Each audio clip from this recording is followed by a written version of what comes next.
This channel does not promote any violent, harmful, or illegal activities. All content provided by this channel is meant for an educational purpose only.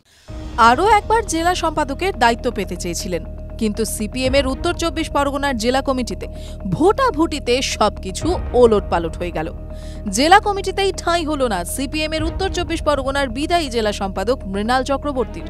রবিবার জেলা কমিটির নির্বাচনে ভোটাভুটিতে হেরে গেলেন তিনি।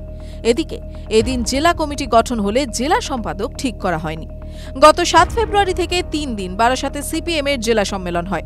এই সম্মেলনের প্রথম দিনই মৃণাল চক্রবর্তীকে সরানোর দাবি তোলেন অনেকেই।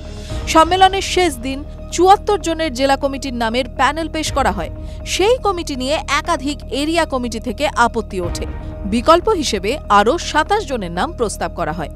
এরপর আসরে নেমেছিলেন মানস মুখোপাধ্যায়। তার নাম প্যানেল থেকে প্রত্যাহার করে নেন। মানস মুখোপাধ্যায় সরে দাঁড়ানোয় পরিস্থিতি ঘুরতে শুরু করে। যারা নির্বাচনে প্রতিদ্বন্দ্বিতা করতে চেয়েছিলেন তারা নাম প্রত্যাহার করতে শুরু করেন। ২৫ জন নাম প্রত্যাহার করেন, তবে ২ জন নাম প্রত্যাহার করেননি।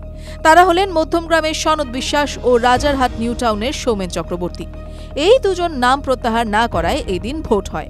আর সেই ভোটাভুটিতে মৃণাল চক্রবর্তীকে হারিয়ে জেলা কমিটিতে জায়গা করে নিলেন সনদ বিশ্বাস। তবে সৌমেন চক্রবর্তী হেরে গিয়েছেন। রাজনীতির কারবারিরা বলছেন সিপিএমের জেলা কমিটিতে বিদায়ী জেলা সম্পাদক নির্বাচনে হেরে গিয়েছেন, এমন চিত্র সাম্প্রতিককালে নেই। এদিন জেলা কমিটি গঠন হলেও জেলা সম্পাদক নির্বাচিত হয়নি। আগামী বুধবার আলিমউদ্দিন স্ট্রিটে জেলা সম্পাদক নির্বাচন হবে।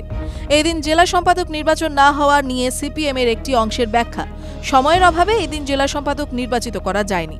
আর একটি অংশের ব্যাখ্যা, দলের রাজ্য সম্পাদক মোহাম্মদ সেলিম এই জেলার সম্পাদক নির্বাচনে থাকতে চান।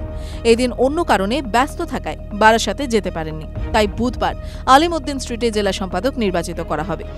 উত্তর ২৪ পরগনায় মৃণাল চক্রবর্তীর হাতেই জেলা সম্পাদকের দায়িত্ব রাখতে চেয়েছিল সিপিএমের রাজ্য নেতৃত্ব, কিন্তু জেলা সম্মেলনে অধিকাংশ প্রতিনিধির বক্তব্য ছিল উত্তর ২৪ পরগনা জেলাকে কিছুতেই আন্দোলনমুখী করে তোলা যাচ্ছে না।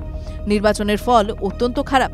জেলা সম্পাদক অসুস্থ থাকেন, সেই সময় কার্যকরী জেলা সম্পাদককে দায়িত্ব নিতে হয়। এর ফলে বেশ কিছু জটিলতাও তৈরি হয়। এই অবস্থায় জেলা সম্পাদক বদলের প্রয়োজন রয়েছে। রাজনীতির কারবারিরা বলছেন ভোটাভুটিতে জেলার নেতারা বুঝিয়ে দিলেন জেলা সম্পাদক বদল প্রয়োজন। এখন মৃণাল চক্রবর্তীর জায়গায় কে জেলা সম্পাদক হন সেটাই দেখার। টিভি9 বাংলা ডিজিটাল।